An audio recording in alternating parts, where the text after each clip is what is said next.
1978년에 대학을 입학을 했습니다. 얼마 전에 뒤를 지나간 날을 이렇게 돌아보면서 내가 78년에 대학을 들어갔지. 그러면서 막연하게 30년이나 됐구나. 근데 30년이 아니더라고요. 40년 세월이더라고요. 그래서 아직도 제가 2018년에 사는 게 아니라 2008년에 사는 것으로 착각하고 있는 걸 느꼈는데요. 그때 78년에 대학을 들어가서 그 여느 대학생들처럼 고등학교를 졸업하고 처음으로 대학에 들어가자마자 부딪힌 것이 사회 문제, 또 민주화의 문제, 사회 개혁과 변혁에 대한 도전들을 이제 받게 됩니다. 근데 제가 78년에 대학을 들어갔기 때문에 79년에 12.16 생기고 12.12 사태 터지고 3학년 때 5.18 민주화 운동 터지고 계엄령에 5.50이 들어오고 이게 이제 다 저 대학 다니는 동안에 벌어진 정신없는 시대였습니다. 그 이후로 세월이 좀 흘러서 그 운동권에 지배했던 사상이 이제 주체 사상으로 바뀌었지만 그때만 해도 그 처음 대학을 들어가서 본격적으로 접하게 되었던 대학의 운동권들을 지배하고 있던 사상이 막 옛날 일제시대 때 광주 학생운동에서 시작해요 이렇게 4.19에 이렇게 넘어오는 그런 자유, 민주, 독립 이런 전통에서 벗어나서 여러 해 동안 그 해방신학으로 바뀌었을 때입니다. 그 남미혁명을 주도했던 그런 신학이 이제 도입이 돼서 운동권의 선배들이 전부 다 해방신학으로 무장이 되어 있었습니다. 저는 대학을 들어가자마자 자연스럽게 운동권 선배들하고 접하고 또 동료들과 친구들과 함께 MT니 무슨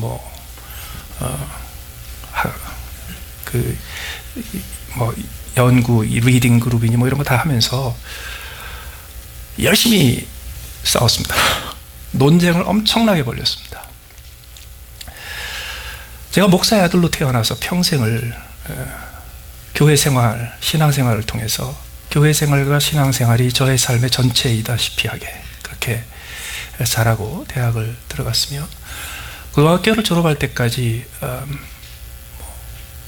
성경도 십수번 읽고 성경 공부도 엄청 하고 집회라는 집회, 사경회라는 사경회는 다 들어가서 노트 필기하면서 열심을 다해서 하면서 훈련받으면서 지내왔기 때문에 나름대로 무장이 되어 있었습니다. 그래서 대학을 들어가서 해방신학으로 무장된 선배들과 밤새면서 논쟁을 벌이고 토론을 했을 때 한 번도 진 적이 없습니다. 새벽녘이 밝아올 때까지 끝까지 제가 물러서거나 양보하거나 논쟁에 있어서 진 적이 없습니다. 그 당시에 해방 전후사의 인식이라든가 난제이가 쏘아올린 공, 그 다음에 전환시대의 논리 이런 게 이제 쏟아져 나왔던 시기인데요. 그런 걸 다 읽으면서도 끝까지 읽지를 못했어요. 왜냐하면 중간에 보니까 말이 안 돼요. 제가 보기에도. 솔직히 끝까지 읽은 책들이 없습니다. 근데 조금 하다 보니까 한 학기 이렇게 좀 하다 보니까 같이 논쟁을 벌이는 학회에 있는 선배들이나 친구들은 못 느끼지만 제가 좀 느끼겠더라고요. 조금 미천이 바닥나는 거, 조금 딸리는 게 느껴져요. 그래서 이거 안 되겠다. 내가 재무장을 좀 해야 되겠다. 그래서 성경을 본격적으로 다시 읽기 시작했습니다. 그래서 1년 반 동안에 한 달에 신약 성경을 한 번씩 읽고 그리고 성경의 가장 중심이라고 인정받는 갈라디아서와 로마서를 정말 글자 하나하나 쪼개가면서 샅샅이 공부를 했습니다. 그 당시에 대학부와 청년회를 인도하면서 거기서 사용할 수 있는 성경 공부도 재료도 성경 공부 교재도 만들어가면서 열심히 공부를 했어요. 그때 조금 이제 말발이 더 세졌습니다. 그래서 제가 굉장한 기독교인 줄 알았습니다. 어느 날 지금 뉴욕에서 목회하고 계신 안관현 목사님이 그 당시에 저희 대학부 선배였는데 교회에서 그분이 주일 예배가 딱 끝나고 저한테 어떤 청년을 한 분 데려오더니 지하실에 내려가서 국밥 먹이고 그리고 전도를 하라는 거예요. 복음을 전하라는 거예요. 그 내려갔습니다. 국밥을 하나 사서 같이 먹으면서 대화를 하다가 늘 하던 식으로 CCC 대학생 선교회에서 나온 사역리를 펼쳐서 복음을 이야기해 주기 시작했습니다. 하나님은 당신을 사랑하시며 당신을 위하여 놀라운 계획을 가지고 계십니다. 그런데도 사람들이 풍성한 삶을 누리지 못하는 이유가 무엇일까요? 그건 우리가 다 죄인이기 때문입니다. 그 사역리는 제가 초등학교 6학년 때부터 훈련받고 전도하고 외우고 달달달달 외우고 수십 명 수백 명한테 복음 전하는 거 제가 가르치기도 하고 그랬던 거예요. 근데 그날 앉혀놓고 이렇게 사역리를 펼쳐서 한 페이지 한 페이지 넘어가면서 읽어주는데 그날 모든 게 달라졌어요.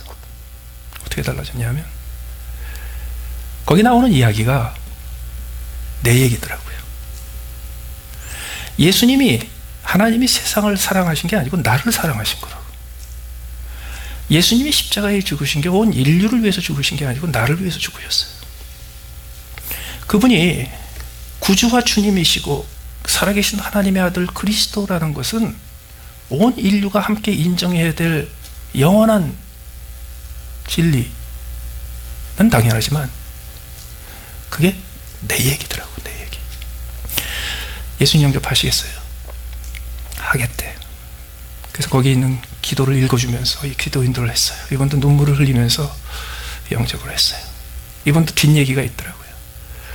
대학을 다니면서 대학을 마치고 나서 교회에서 쭉 주일학교 교사를 했는데 어느 날 주일학교 아이들한테 성경을 가르치면서 솔직히 나도 안 믿는 걸 얘네들한테 가르치고 있다라는 생각이 들었어요. 갑자기 모든 것이 허망해져서 교회를 안 다니기 시작했어요. 교회 다니는 걸 그만뒀어요. 근데 그날 아침에 교회 종을 항상 제가 쳤거든요. 옛날 일제시대 때부터 있었던 종을. 자기가 다니던 교회 말고 바로 옆에 있는 교회에 종소리가 울리더래요. 그래서 교회 안 나가는 게 너무 불편해가지고 그날 왔어요. 그날 복음을 듣고 거듭났어요. 근데 사실 그때 제가 기도를 읽어줬을 때 그건 이 청년을 위한 게 아니에요. 그건 제 기도였지. 그날 제가 처음으로 예수님을 나의 주님, 나의 하나님으로 모신 날이었습니다. 그 다음날 아침에 월요일 날 아침에 새벽같이 보통 때처럼 학교가 워낙에 머니까 새벽같이 일어나서 아침에 일찍 학교를 나가는데요. 진짜 그래요. 세상이 갑자기 밝아진 것 같아요. 어저께까지 이렇게 어딘가 구름이 끼어있고 약간 침침했던 것 같은데 그날은 정말 모든 게 빛나게 달라졌어요. 이건 어떻게 이렇게 말로 잘 설명이 안 됩니다. 그냥 달라졌어요. 그래서 이게 거듭나는 거구나. 내가 하나님의 자녀, 오늘 본문에 나오는 상속자가 되는, 그냥 알겠어요. 그런데 그날 제가 직관적으로 실존적으로 그냥 다가오는 체험을 통해서 뭐가 벌어졌구나 라는 걸 아는 거하고 별도로 제 머릿속에 들어왔던 한 가지 충격적인 깨달음이 있었습니다. 그게 뭐냐면 내가 왜 이걸 여태까지 몰랐나 하는 거예요. 내가 새벽 기도와 집회를 빠진 적이 없고 주일날을 빠진 적이 없고 11조를 뛰어먹은 적이 없고 모든 성경 공부에 앞장섰고 심지어는 내가 전도를 훈련받고 전도를 훈련하는 사람으로까지 내가 그 분야에서도 전문가가 됐으며 얼마 전까지 내가 로마서와 갈라디아서를 내가 학교 캠퍼스 전체에서 나보다 더 자신만만한 사람 없을 거라고 할 정도로 내가 단단히 공부를 한 사람인데 왜 나는 거듭나지 못했었나? 엄청난 짐이었습니다. 그래서 저는 지금도 그렇습니다. 불신자가 지옥 가는 것도 참 안타까운 일이지만요, 교회 다니면서 거듭나지 않는 사람들이 진짜 안타까운 일입니다. 차라리 불신자는 한 번 들으면 깨닫기나 하죠. 이게 안 되는 거예요. 그때부터 저에게 숙제가 생겼습니다. 왜 복음을 못 받나? 왜 복음을 못 깨닫나? 그렇게 들었는데 저희 아버지는 우리 교단에서 후배 목회자들이 다 존경하는, 가장 십자가 설교를 많이 하고 가장 복음적인 설교를 하는 복음적인 목사님으로 꼽혔던 분입니다. 그런 목사님의 설교를 말을 배울 때부터 들어왔던 사람이 대학생 될 때까지 그게 내 거라는 걸 몰랐어요. 이유가 뭘까? 여러 가지로 이해할 수 있지만요, 가장 핵심적인 이유는 하나님이 우리를 위해서 예비하신 그 구원의 엄청난 계획과 그림 속에서 하나님이 그려주시고자 하는 그 핵심적인 한 장면을 못 봐서 그렇습니다. 나머지 너무너무 많아요. 예를 하나 드릴게요. 직소 퍼즐 있죠. 그림 조각 맞추기. 어린애들한테는 10조각 이렇게 하지만은요, 조금 어른 돼가지고 100조각 만들었다고 자랑하면 안 됩니다. 예, 한 1000개는 넘어야지. 근데 이게 10,000개짜리도 있습니다. 그거 한번 맞추는데 10년 걸리는 것도 있습니다. 10년 걸리는데 강아지가 싹 지나가면서 뒤집어 놓으면 이제 인생 아주 그냥 허망해지는 그 직소 퍼즐을 맞추는 걸 생각을 해보세요. 이 직소 퍼즐은 맞추고 나서 그리는 게 아니에요. 원래 그림이 있어요. 그렇죠? 원래 잘라지기 전에 그림이 있어요. 그 그림은 벽에다가 액자로 걸어둘 만큼 괜찮은 그림입니다. 안 그러면 뭐 하려고 그렇게 또 수고를 해요. 근데 그 그림을 잘랐어요. 수천 개로 잘랐어요. 그리고 그걸 한꺼번에 모아서 던져준 거예요. 그걸 맞춰 나가야 합니다. 하나님께서 아담과 하와가 에덴에서 범죄하여 쫓겨났을 때, 그때부터 하나님은 내가 이 죄를 범한 인류를 어떻게 구원할 것인가라는 그림이 완성되어 있었습니다. 하나님은 그때부터 시작해가지고 세월이 흐르면서 인간들의 행동을 보면서 조금씩 계획을 완성해 가신 게 아닙니다. 그때 완성되어 있었습니다. 그런데 하나님의 그 완성된 계획을 인간이 어떻게 감히 그거를 보고 이해할 수 있겠습니까? 한눈에. 그래서 하나님께서는 지난 3만 년에서 5만 년 사이, 구전의 시대가 지나고 지난 5,000년 동안에 기록의 시대가 다가올 때를 이어서 하나님은 하나님의 백성, 하나님의 사람, 하나님을 구하는 모든 사람들에게 하나님의 구원의 계획을 조금씩 가르쳐 주십니다. 그게 직소 퍼즐의 피스 하나, 조각 하나하나를 세월이 흐르면서, 역사가 흐르면서, 사람들이 등장하면서 주시는 거예요. 그 직소 퍼즐이 다 한자리에 모아있는 통이 구약성경입니다. 문제는 뭐냐면 그 직소 퍼즐에 수천 개의 피스가 여기 담겨 있는데 이걸 맞출 길이 없습니다. 근데 직소 퍼즐을 해보신 분들은 아시겠지만 원래 직소 퍼즐 그림을 맞추는 기본적인 접근 방법이 있습니다. 수백 개, 수천 개 중에서 제일 먼저 뭘 찾아야 되냐 하면 4군데 코너를 찾아야 합니다. 왜냐하면 나머지 직소의 피스들은 다 생긴 게 비슷비슷해요. 울퉁불퉁 이렇게. 그런데 4군데에 있는 피스만 한 구석이 직각으로 되어 있습니다. 그래서 이건 아무리 수천 개가 돼도 그 4개는 쉽게 찾을 수 있어요. 그래서 4군데의 코너를, 구석을 먼저 찾습니다. 그리고 4군데를 딱 놓습니다. 그리고 두 번째로는 4군데의 코너를 이어주는 4변이 될 수 있는 조각을 찾습니다. 이것도 좀 쉽습니다. 왜냐하면 그거는 피스가 한쪽이 깨끗하게 잘려있기 때문에. 이걸 싹 고릅니다. 그리고 4군데의 피스에서 시작해서 맞는 걸 하나씩 맞춰갑니다. 그래서 일단 가로, 세로, 위, 아래가 딱 틀이 만들어지면 거기서부터 시작이 가능합니다. 하나님께서 우리에게 주신 구원의 계획을 시간에 따라서 수천 개의, 수백 개의 피스들을 주셨는데 그거를 그냥 통에다가 놓고 그걸 하나씩 이걸 어떻게 맞출까 하잖아요. 그 글이 무엇인지 전혀 파악할 수 없습니다. 그런데 하나님께서는요, 지난 수천 년 동안, 수만 년 동안 인류에게 하나님의 계획을 조금씩 가르쳐 주시다가 마지막에 4개의 피스를 주십니다. 마지막에. 그 4개의 피스가 뭔가? 첫째 피스는요, 하나님의 아들이 인간의 몸을 입고 이 땅에 오셨다는 겁니다. 그분이 나와 똑같은 죄인의 자리에 쓰시고 나 같은 똑같은 죄인의 처지가 되시고 나 같은 똑같은 죄를 지을 수밖에 없는 상황 속에서 살아가시는 겁니다. 두 번째 코너가 있습니다. 그가 죽으셨습니다. 그가 십자가에 죽으셨습니다. 하나님의 아들이 이 땅에 오신 것 전에도 없었고 이후에도 없을 것이며, 하나님의 아들이 십자가에 죽는 것도 전에도 없고 이후에도 없는 일입니다. 그가 장사된 지 사흘 만에 무덤에서 부활하셨습니다.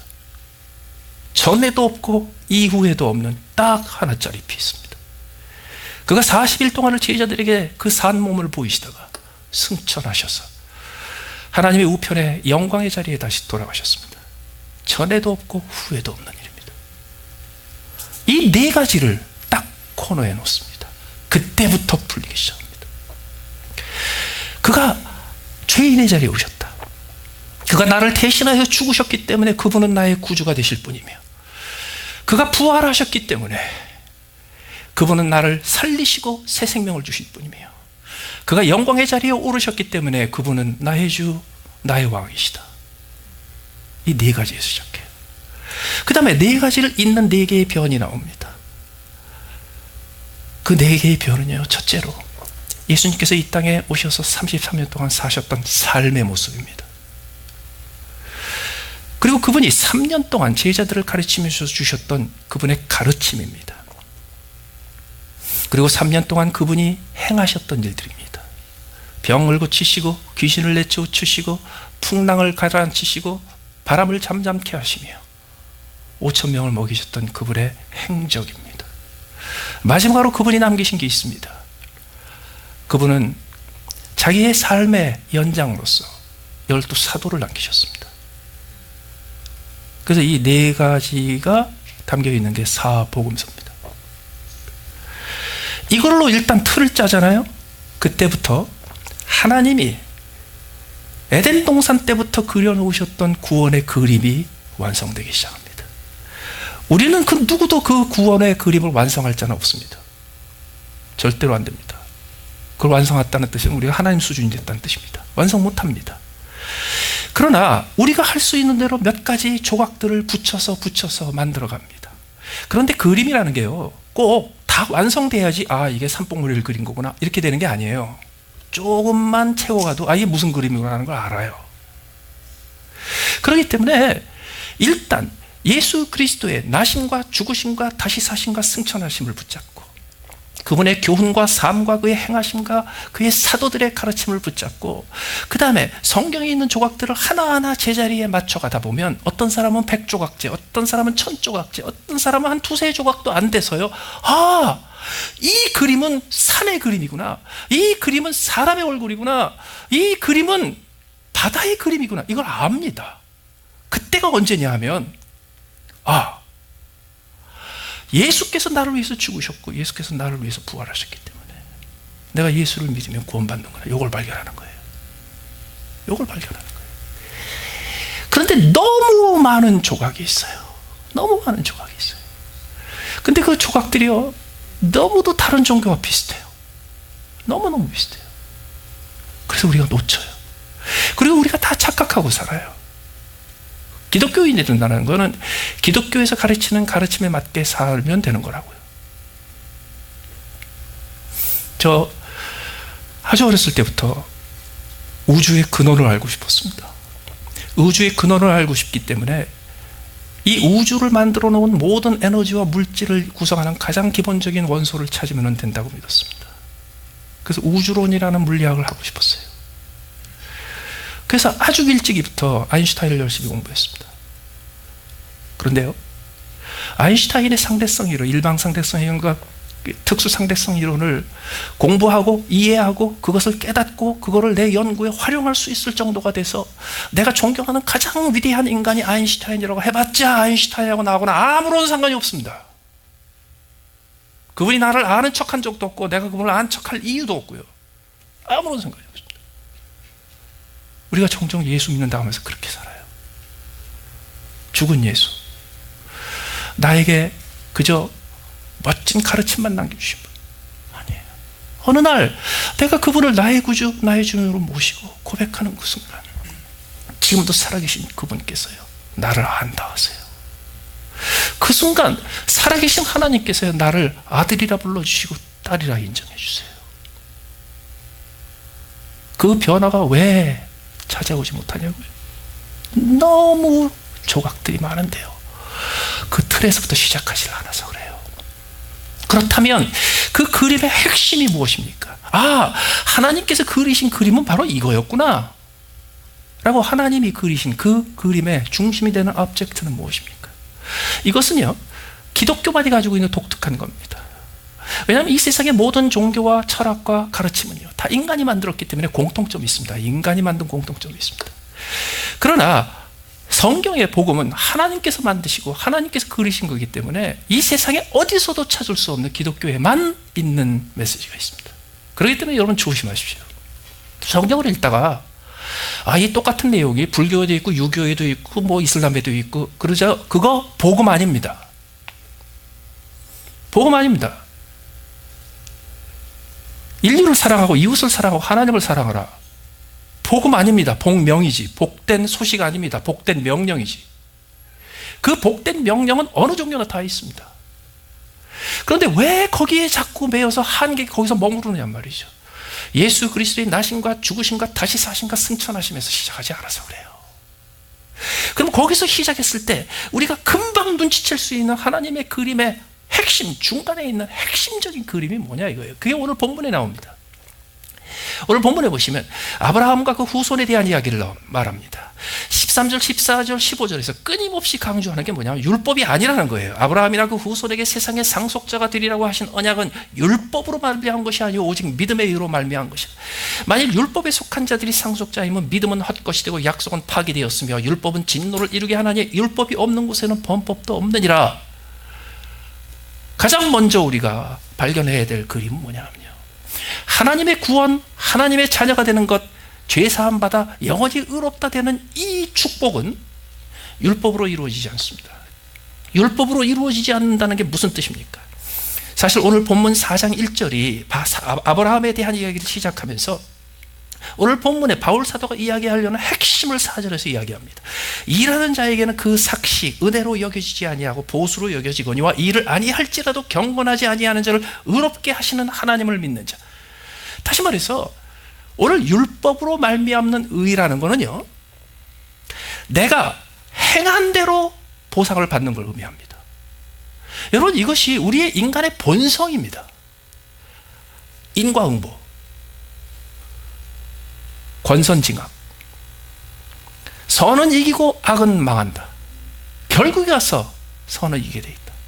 선을 행한 자는 반드시 그 보상을 받으며 악을 행하는 자는 반드시 그 악의 대가를 받게 될 것이다. 이게 우리의 마음과 생각을 지배합니다. 이게 인간이 가지고 있는 본성이에요. 그런데 성경은 그것을 강조하는 겁니다. 여러분, 이 세상의 모든 윤리와 모든 종교와 모든 가르침은 한결같이 그겁니다. 선과 악 사이에 선은 선으로 갚고 악은 악으로 갚는 것이 우주의 원리이며, 그렇기 때문에 우리는 권선징악, 선을 권하고 그리고 악을 멀리해야 될 것이고, 그 선과 악 사이에는 반드시 인과관계가 있어서 선은 선을 낳고 악은 악을 낳는다. 성경은요, 그게 해답이 아니라는 겁니다. 왜? 내가 지은 죄에 대해서, 내가 내 인생에서 저지른 모든 악과 실수에 대해서 내가 갚으려면요, 내가 그것을 갚는 노력과 수고를 해야 되잖아요. 그게 불가능하다는 거예요. 왜 불가능한가? 우리가 행한 악이 우리가 생각하는 것보다 훨씬 큽니다. 그리고 우리가 할 수 있는 능력이 우리가 생각하는 것보다 훨씬 작습니다. 많은 사람들이 내가 무슨 성자는 아니지만 그래도 내가 뭐 그렇게 잘못했어, 내가 뭐 그렇게 잘못 살았어 라고 말하면, 첫째, 진짜 그렇게 믿고 말하면 교만입니다. 그래서 그렇게 말하는 순간 심각한 교만의 죄를 더합니다. 그렇지 않은 줄 알면서도 내가 왜 그렇게 나 괜찮게 살았어 라고 얘기하면 거짓말입니다. 근데 진짜 자기가 착하게 살고 있었다고 확신하고 있는 사람은 무지한 사람입니다. 성경은 무지한 것도 가장 심각한 죄 중에 하나로 고릅니다. 왜 그런지 아세요? 무지한 사람, 진짜 자기가 착하다고 믿는 사람은요, 자기는 고생 안 하는데 남들 다 고생시켜. 그게 오늘 성경 본문의 선언입니다. 우리는 율법으로 구원받지 못한다. 우리가 행한 것에 비례해서 거기에 좋은 삭스를 받아서 보상을 받아서 그것으로 우리의 책임을 면할 수 없다 이겁니다. 그리고 우리의 인생에서요, 우리가 착각하고 사는 것 중에 하나가 뭐냐면, 내가 한 가지 악을 행했을 때 내가 두 가지 선을 행하면 더하기 빼기 해가지고서 한 가지 선이 남는다고 착각하는 거예요. 사람 하나 죽이고 두 사람 살리면 한 사람 살리게 됩니까? 그게 우리의 본능을 지배하고 있는 사상입니다. 성경은 정식으로 그걸 도전합니다. 그거 틀렸다는 거예요. 우리 스스로의 어떤 노력으로도 하나님 앞에서 우리의 죄의 문제를 해결하지 못합니다. 더 건방진 거는요, 내가 그 정도는 아니야, 나는 이 정도 할 수 있어 라고 말하는 순간 시험 채점을 내가 하는 겁니다. 채점자가 하는 게 아니고. 그리고 내가 채점해가지고 합격! 그러는 겁니다. 이건 하나님께 대한 도전입니다. 그게 이 세상 어느 곳에서도 찾을 수 없는 그 직소 퍼즐의 한복판에 딱 나오는 그림이에요. 우리는 우리 행한 바 의로운 행위로 구원받지 못하고, 우리가 행한 바 의로운 행위와 우리의 공적과 우리의 공력과 우리의 선행으로 우리가 의롭다함을 받지 못한다. 이게 가운데 있어요. 그럼 어쩌라고요? 부자가 예수님에게 와서 내가 어떻게 천국에 갈 것인가 물어봤을 때 예수님께서 결론적으로 이렇게 얘기하시죠. 부자가 천국에 들어가는 것은 낙타가 바늘구멍으로 지나가는 것보다 더 어렵다고. 그 얘기를 듣고요, 여러분, 미국 전 세계에서 부자를 가장 혐오하는 문화를 가진 나라가 한국입니다. 지금 40년, 40년 동안 꼭 그렇게 돼버렸어요. 그런데 원래 예수님 시절에는요, 부자가 되려면 농사가 잘 돼야 돼. 근데 농사가 잘 되려면 하늘이 도와야 돼. 그래서 부자가 됐다라는 거는 그 사람한테 하늘이 도왔다는 거예요. 그래서 부자가 됐다라는 거는요, 하나님이 저 사람을 특별히 복을 주셨다는 뜻입니다. 그래서 부자가 됐다라는 거, 그 시대에 하나님과 가깝다는 뜻입니다. 그런데 그런 사람조차도 천국에 들어가는 게 낙타가 바늘구멍으로 들어가는 것보다 더 어렵다고 그러면요, 요새 같으면 그 이야기를 듣고, 와, 역시 대기업을 해체하고 재벌들을 해체하고 그 부자들의 그 부를 다 가난한 자들에게 나눠줘야 돼, 그러죠. 그때 제자들은 뭐라고 예수님한테 물어봤는지 아세요? 부자가 천국에 들어가는 게 낙타가 바늘구멍 들어가는 것보다 더 어렵다면 우리 같은 사람은 어쩌란 말입니까? 그러니까 부자가 낙타면 우리는 코끼리쯤 되는 거 아닙니까? 이렇게 본 거예요. 그게 정답입니다. 예수님께서 그때 그렇게 바탕을 하십니다. 야, 그러지 마. 내가 다 그놈 혼내려고 한 거고, 다 내가 그냥 좀 심하게 얘기한 거야. 그러지 않으셨어요. 그때 예수님이 뭐라고 하시냐면, 인간에게 불가능한 것을 하나님께서는 하실 수 있느니라. 바로 그겁니다. 나는 못합니다. 나는 불가능합니다. 나는 할 수가 없습니다. 내가 한 것에 비례한 삭스를 받고 내가 한 것에 합당한 보수를 받는다고 해도 나는 내가 죄와 악에 대한 모든 것을 갚을 수가 없습니다. 거기서부터 시작하는 거예요. 불가능합니다. 그러면 어떻게 낙타가, 코끼리가 바늘구멍을 지나갑니까? 그때 예수님의 답이 뭐냐면 하나님을 하시느니라. 하나님이 어떻게 하실까요? 낙타를 앤트맨으로 줄여서 넣으실까요? 아니면 순식간에 바늘구멍을 웜홀처럼 확 키워가지고 글로 씩 넣으실까요? 그것도요, 그냥 자꾸 그렇게 짐작하지 마세요. 그 짐작하는 건 자꾸 하나님 수준이 되려고 그러는 거예요. 하나님이 어떻게 낙타를 바늘구멍에 이렇게 지나보내게 하는지 아세요? 이렇게 지나보내세요. 해보세요, 하나님. 그리고 이렇게 지켜보는데 깜빡했거든요? 그때 여기 와 있어. 어떻게 하셨어요? 설명해 줘도 넌 몰라. 그게 하나님이 하시는 방법입니다. 그 하나님께서 낙타를 바늘구멍으로 집어넣는 방법이 뭔지 아세요? 있을 수 없는 일을 하셨습니다. 하나님의 아들 독생자가 그 보좌를 버리시고 이 땅에 인간의 몸을 입고 말구유에 태어나셨습니다. 죄와 악이 가득한 이곳에서 조금도 손상받지 아니하시고 33년을 사셨습니다.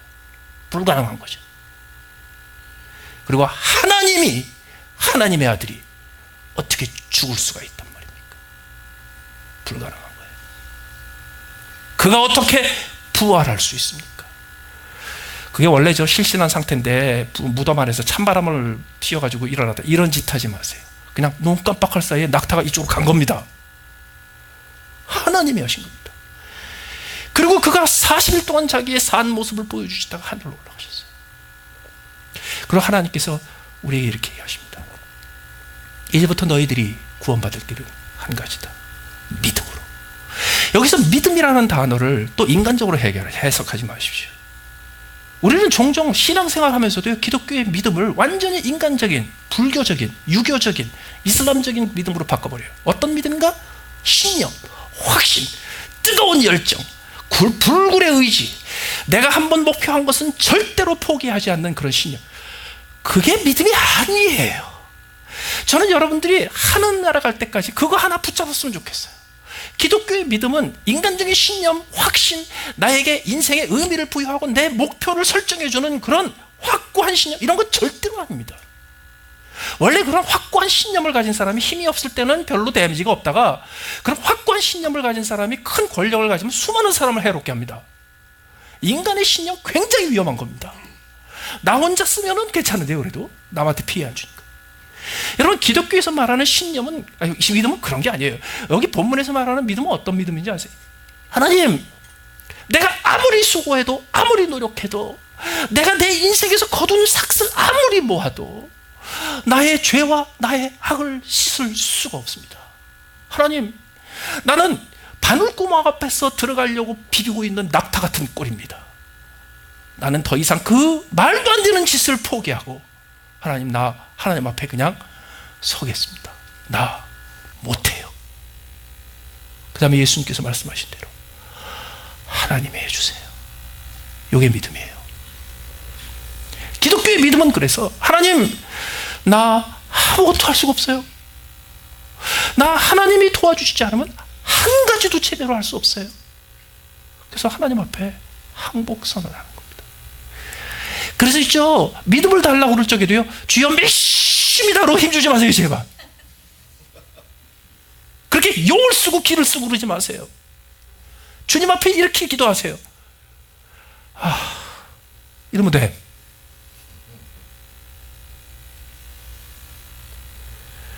하나님의 아들 예수 그리스도요, 나를 불쌍히 여기소서. 기운이 없어서 마지막에 마무리를 못해, 문장을. 그게 믿음이에요. 그런데 놀라운 사실은요, 이 율법으로 말미암지 아니하고 믿음으로 말미암는 이 복음의 핵심적인 그림이 1000년 동안 사라졌습니다. 예수님께서 승천하시고 나서 500년, 600년 동안 그 강력한 복음이 온 세상에 전파되다가 어느 날 교회의 권력과 정치 권력이 하나가 되고 국가의 권력과 성직자들의 권력이 하나가 되면서요, 더 이상 이제 죄 용서 안 받고 하나님 앞에 할 수 없는 죄인으로, 무기력한 죄인으로 믿음의 의지함으로 나오면서 그렇게 거듭나는 그런 거듭남의 변화가 아니라 어느 날 기독교 국가의 국민이 돼버리면 기독교인이 돼버리는 시대가 돼버렸어요. 그래서 시민권 받으면 기독교인이에요. 그게 1000년 동안 이어졌습니다. 그 1000년 동안 다 있었어요. 삼위일체 믿었어요. 예수님이 하나님의 아들이라는 건 믿었어요. 교회가 예수 그리스도의 몸이라는 건 믿었어요. 다 믿었어요. 신학적으로 틀린 거 없었어요. 그러나 딱 한 가지가 틀렸어요. 인간의 본능이 나오기 시작한 거예요. 뭐예요? 하나님 앞에 뭔가 좋은 걸 얻으려면 내가 그 좋은 것을 얻기에 합당한 자격을 갖추기 위해서 내가 선을 행해야 되고 내가 옳은 일을 해야 된다는 그 인간의 본성이 나온 거예요.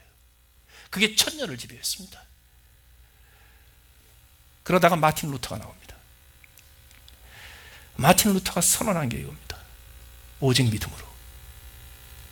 행함이 아니라, 공적이 아니라, 실적이 아니라, 공덕이 아니라 오직 믿음으로.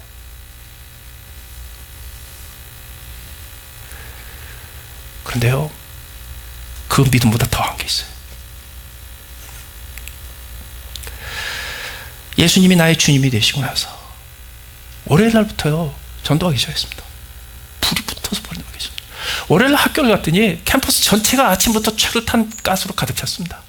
수업은 다 취소되고 여기저기 도망다니면서 덤불에 숨었다가 숲에 숨었다가 산에 올라갔다가 난리 치는데요. 그때마다 내 곁에 같이 함께 스터디 그룹하며 지냈던 우리 과 친구들이 있는 거예요. 그 하루 동안 제 친구들을 다 개인적으로 전도했습니다. 다 영접했어요. 그 중에 2명만 지금은 아니고 근데 나중에 시간이 지나면 네가 말한 대로 내가 꼭 영접할 것 같다 이런 애들이 2명 있었고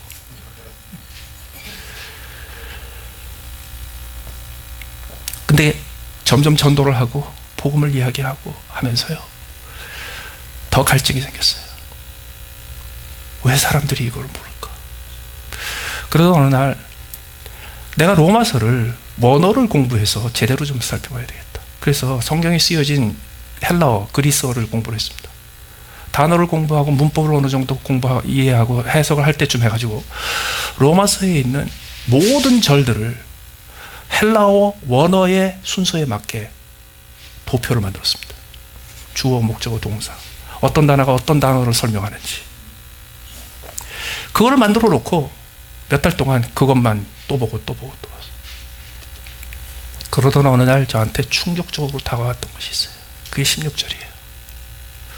그러므로 상속자가 되는 그것이 은혜에 속하기 위하여 믿음으로 되나니. 마틴 루터는요 믿음이야를 발견했죠. 아니에요. 믿음보다 더한 게 있었어요. 믿음보다 더한 게 있었어요. 마틴 루터가 분자를 발견했으면요 분자를 만드는 원자가 있고요 원자를 만드는 쿼크가 있고요 쿼크를 만드는 스트링이 있고요 그런 식으로 그보다 더한 게 있었어요. 그게 뭐냐면 그것이 은혜에 속하기 위하여 믿음으로 되나니. 하나님이 믿음이라는 방법을 선택하신 이유가 뭐냐 하면 결론적으로 이것은 하나님의 은혜 때문이었습니다 라는 말을 듣고 싶어서 그렇게 하신 거예요. 다시 말해서 에덴 동산에서 인간이 죄를 지을 때부터 지금까지 내가 하나님 나라에 갈 때까지 하나님이 하시는 모든 말씀과 모든 행위와 하나님의 모든 판단은 항상 믿음에서 시작합니다. 하나님께서 그림을 그리셨어요. 그 그림의 가운데 있는 그 모습은 뭐냐 하면요 율법으로 말미암지 않고 믿음으로 말미암는다는 그림이에요. 그런데 그 그림에 담겨있는 한 획 한 획 붓이 스쳐가는 획 하나하나 하나님께서 그 그림을 그리실 적에 하나님의 조그마한 관심과 손길에까지 다 묻어있는 것이 있어요. 그게 은혜예요. 모나리자 전 세계에서 가장 잘 알려진 그림입니다. 전 세계에서 가장 연구가 많이 된 그림입니다. 전 세계에서 제일 비싼 그림입니다. 최근 시가로 한 9억 달러 합니다. 그 모나리자 다빈치가 그렸습니다. 천재 중에 천재라고 했던 다빈치가 그렸습니다. 그 모나리자가 왜 그렇게 대단한 그림인가? 대단할 만한 이유가 좀 있습니다. 리사라는 이름을 가진 어떤 귀족 부인의 그림일 거라고 짐작을 합니다. 그것도 증거가 없어요. 그런데 그 그림에 다빈치가 최초로 적용했던 특별한 최초의 전제적인 기법들이 한두 가지가 아닙니다. 수십 가지가 나옵니다.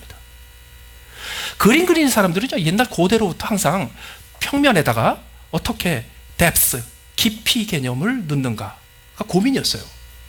그래가지고 먼 데 있는 게 작아 보인다라는 걸 깨달은 게 몇백 년 안 됐습니다. 근데 다빈치 때 처음으로 다빈치가 모나리자에서 뭐를 표현하냐면요 멀리 있는 게 작아 보이죠. 근데 또 한 가지 멀리 있는 것이 특징이 하나 있어요. 희미하게 보여요. 그걸 atmospheric perspective라고 그래요. 공기 때문에 희미하게 보여요. 그래서 원근을 그림을 그리기 위해서 다빈치가 처음으로 거기에 멀리 있는 것은 약간 희미하게 가까이 있는 것은 뚜렷하게 천재 중의 천재입니다. 그런데 그 그림을 온갖 방법으로 관찰하고 분석해 가지고요 그 새로운 기법과 남들이 하지 못했던 것 찾아낼 수 있죠. 하나님의 구원의 역사도 똑같습니다. 그런데 아직까지도 모나리자 그림에 사람들이 지금까지도 계속 잘 모르겠다 그러면서 써낸 논문의 핵심이 뭐냐 하면 모나리자가 왜 웃냐는 거예요. 그분이 왜 웃고 계시는지 거기서. 아니 그분이 웃는 게 맞는지. 그 모나리자가 이렇게 앉아있는 것도 최초입니다. 여자를 그렇게 앉혀놓고 그린 적이 없어요.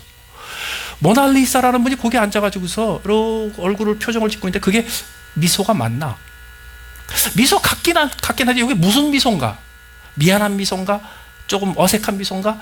비웃은 미소인가? 행복한 미소인가? 이게 어떤 미소인가? 그거 알 수 있겠어요? 그분한테 물어보시죠. 어떻게 알아 그걸? 영원히 모릅니다. 하나님이 그리신 구원의 그림 속에서 하나님의 그림의 핵심이 되는 것은요, 구원받는 것은 우리의 행위나 공로로 말미암는 것이 아니라 하나님께서 예비하신 구원의 길을 그냥 아무것도 없이 받아들이고 믿기만 하는 거다. 이게 핵심이에요. 그런데 그 핵심되는 그림에 담겨있는 의미가 뭐냔 말이죠. 그 모나리자가 웃긴 웃는데 왜 웃느냐, 그 의미를 아는 것처럼요, 그 율법이 아니고 믿음으로 구원하신다는 하나님의 그 그림에 담겨있는 하나님의 속마음에 들어갔다 나오지 않으면 알 수가 없는 그 하나님의 의도가 뭐냐, 그게 은혜예요. 그게 은혜예요. 자격 없는 자에게 베푸시는 호의라는 하나님의 은혜예요. 하나님께서는요, 그 그림을 그리실 적에, 획 하나를 그리실 적에도 은혜 때문에 그리셨어요. 거기에 믿음이라는 것을 그려놓으실 적에도 왜 믿음이 귀해서가 아니라 은혜 때문이에요. 왜 하나님께서 자기의 독생자를 이 땅에 보내셨냐고요?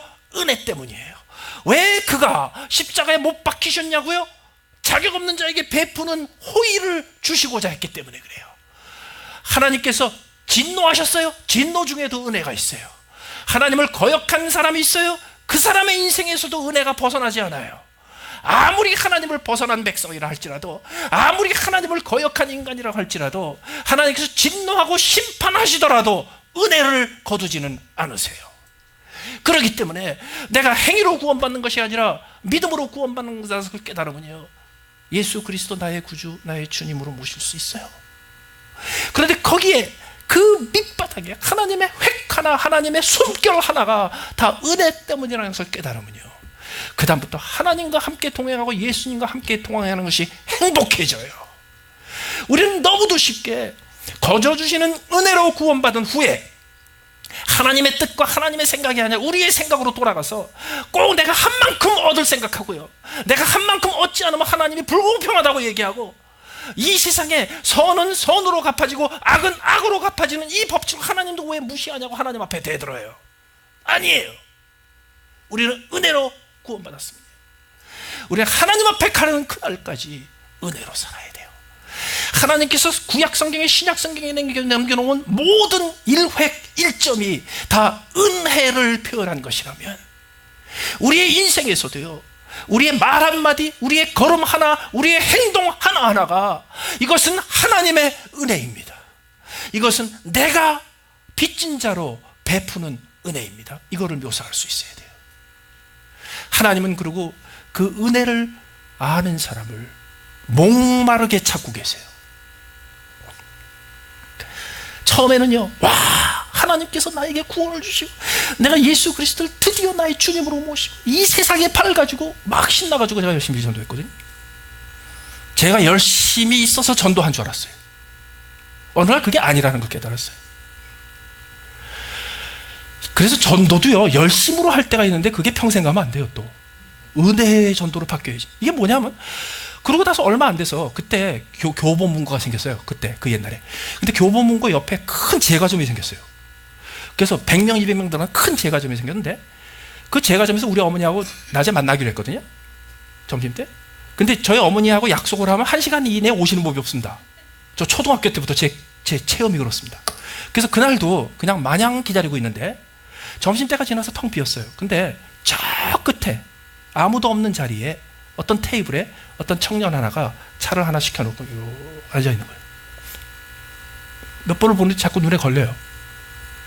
그걸 또 자꾸 거창하게 성령께서 나를 강권하셔서 그에게 가게 하셨다, 뭐 이렇게 빌립처럼 얘기하는 분들이 있는데, 뭐 그렇게까지 얘기 안 하셔도 돼. 그냥 자꾸 눈에 걸려요. 그래서 제가 갔어요. 가서 말을 걸었어요. 그리고 그동안 쭉 했던 대로 하나님은 당신을 사랑하십니다, 복음을 얘기하기 시작했어요. 이분이 이걸 다 들었어요. 제가 열심히 설명하고 그 종이 하나 꺼내가지고 막 그림 그리고 뭐 이러고 있는데 우리 어머니가 오셨어요. 오셨는지 안 오셨는지 난 모르겠는데 스그머니 누가 옆에다가 이렇게 성경책 하나 놓고 가더라고요. 그래서 우리 어머니요. 늦게 오셔가지고 제가 이렇게 전도하고 있는 거 보고 옆에 책방 가가지고 성경책 하나 사서 이렇게 쓱 놓고 가신 거예요. 그래서 거기서 복음을 전했더니 이분이 예수님 영접하겠대. 그래서 영접 기도를 하고. 그리고 이제 고향이 어디세요? 이렇게 광주래. 그래서 그럼 이제 고향 내려가셔서 가까운 교회 다니시라. 그랬더니 자기 얘기를 하는 거예요. 어렸을 때부터 사귀었던 여자친구가 있었대. 결혼을 약속했대요. 중학교, 고등학교. 그런데 자기는 직장이 광주에서 되고 자기 약혼녀는 직장이 서울에서 됐대요.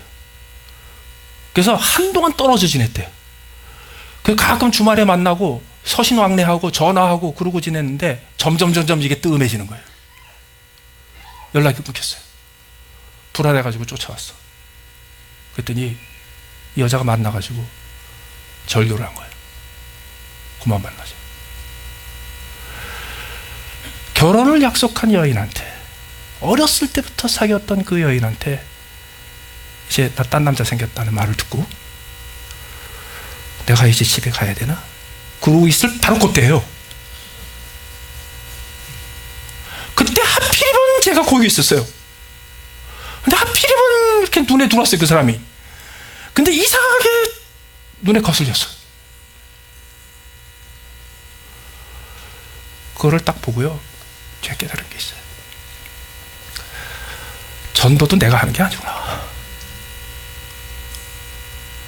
하나님은 행위로 말미암지 않고 믿음으로 구원받는 것을 깨달은 사람이 너무너무 없어서, 그것이 하나님의 은혜 때문이라는 것을 깨달은 사람이 너무너무 없어가지고 답답하셔가지고요, 행위가 아니고 믿음으로 구원받으며 그게 하나님의 은혜 때문이라는 메시지를 들어야 될 사람들이 줄을 서서 웨이팅 리스트에 있는데 보낼 사람이 없어. 보내면요, 삼위일체 얘기하고 무슨 뭐 11조 얘기하고 축복받는 얘기, 맨날 그 얘기만 해. 그래가지고 줄 세워놓고요 찾고 계시다가 어느 날 행위로 말미암지 아니하고 은혜의 믿음으로 말미암다는 것을 깨닫고 온 세상이 밝아진 경험을 한 사람이 있으면요, 하나님이 급하셔가지고요 그 줄 세운 거를 쫙 돌려서 이쪽으로 돌려놓으세요. 그래서 가만히 앉아도요 줄줄이 와. 전도도 은혜로 해요. 어느 날 제가 목사인데요, 어쩌다가 뭐 이렇게 사업과 연결이 돼가지고 독일 본에서 그 UN 본부, 유럽 본부 착공식을 하는데 저더러 축복 기도를 해달래요. 그 독일이라는 나라가 원래 또 루터교가 국교여가지고서 그 교인들은 국가가 11조 같거든요, 그 나라는. 그래서 축복 기도가 있어야 돼, 거기 착공식에. 그래서 저더러 이제 축복 기도를 해달라고 갔어요. 그래서 행사가 다 끝나가지고 무슨 하여튼 거창한 행사가 다 끝나고 그날 저녁에 라인강의 기가 막힌 그 강변에서 그 저녁 만찬이 열렸어요. 테이블에서 딱 앉았는데 제 바로 앞에 앉아있는 친구가 저하고 비슷한 나이에 모로코 출신 미국인이었어요. DC에서 산대요. 디펜스 컨트랙터예요. 거기 무슨 컨트랙트를 해가지고서 왔어요. 근데 앉아서 그러니까 나더러 Are you a man of God? 그러더라고요. 그 man of God이 성지자가 뜻이에요. 뭐 대단한 얘기가 아니고, 무슬림도 man of God 그래요. 그렇다고. 그랬더니 자기가 하나님에 대해서 궁금한 게 좀 있대. 얘기해보라고. 그랬더니 자기가 지금 무슬림이고 아주 아름다운 무슬림 여성과 결혼을 약속했는데 내가 하나님에 대한 내 마음이 회복이 되지 않으면 결혼을 못할 것 같대. 그래서 왜 그러냐고 그랬더니 보스니아 전쟁할 때 디펜스 컨트랙터 거기가 있었대요. 보스니아 전쟁에서 인종 청소와 학살과 그 끔찍한 현장을 다 목격했대. 그리고 나한테 그러더라고요. 나는 하나님이 없는 곳을 보았습니다. 그러더라고요. 그래서 그랬죠. 당신 착각했어. 거기가 하나님이 계신 곳이야. 하나님은 인간들이 행복한 자리에 가까이 가시는 게 아니라 인간이 고통을 받고 끔찍한 일을 당할 때 더 가까이 가시오. 그 자리가 하나님을 만날 수 있는 자리예요. 당신의 약혼녀와 행복한 저녁 식사를 하는 자리가 하나님을 만날 수 있는 자리가 아니야. 하나님은 그 자리에서 멀리 계실지 몰라. 하나님이 가까이 계시는 곳은 가장 끔찍한 고통이 있는 곳이야. 그리고 제가 이렇게 얘기했어요. 인류 역사상 가장 끔찍한 고통이 있던 곳이 어딘지 알아요? 2000년 전 갈보리 언덕. 그때 하나님은 우리에게 가장 가까이 오셨어요. 그 살점이 찢기고 뼈가 부서지고 외마디 비명이 나오는 그 비참한 현장에서 하나님이 가장 가까이 계시는 것을 알아. 내 고통을 대신 들어주시고 내 아픔을 대신 주시고 나보다 더 아파하시는 하나님을 만나지 않으면 너는 진짜 하나님을 만난 게 아니야. 그 자리에서 고백했어요. 자기 무슬림 아닌 걸로 살기는 어렵지만 자기 이제 예수 믿는다. 제가 그 친구 쫓아다닌 것도 아니고 무슨 뭐 전도하려고 밖에 나간 것도 아닌데요. 지발로 걸어와서 내 앞에 앉아가지고 수도 없이 그런 것을 겪으면서요. 와, 하나님이 수많은 사람 줄 세워 놓으시고 이들에게 행위로 말미암지 아니하고 믿음으로 말미암아 하나님의 거저 주시는 은혜로 구원받는다는 메시지를 전하는 사람이 그토록 없어서 한 사람 생기면 거기에 줄줄이 줄 세워서 갖다 데려다 주시는.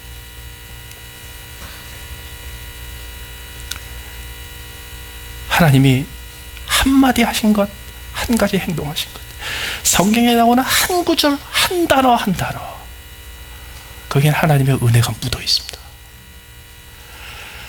그 은혜를 매일매일 감사하고요, 매일매일 그 은혜를 헤아리면서 자격 없는 나에게 하나님의 은혜를 베푸셨기에 나도 자격 없는 자에게, 그래서 오늘 본문에 보면요, 경건치 아니한 사람을 의롭다 하신다 그랬거든요. 그러니까 가장 더럽고 가장 야비하고 가장 불경건하고 가장 하나님을 배반하고 가장 하나님을 욕하는 사람을 하나님이 찾아가셔서 너는 의로워 그러신다는 뜻이에요. 그게 우리예요. 그럼 내 곁에요, 하여튼 제일 더럽고 제일 추잡하고 제일 유치하고 제일 저질고 제일 조잡하고 가장 저열하고 가장 비열한 사람 있어요? 그 사람한테 가서 이렇게 얘기하시면 돼요. 당신은 의로워. 그게 은혜예요. 아무쪼록 여러분의 남은 평생에 단 하루도, 단 한 걸음도, 단 한마디도 이것이 하나님의 은혜다라는 것을 잊지 마시고요, 여러분이 하는 모든 선택과 모든 말과 모든 행위에 하나님의 은혜를 덮어씌우세요. 내게 주신 은혜를 헤아릴 때마다 내 주변에 있는 모든 자격 없는 사람에게 똑같이 은혜를 베푸세요. 다 같이 한번 기도하시겠습니다.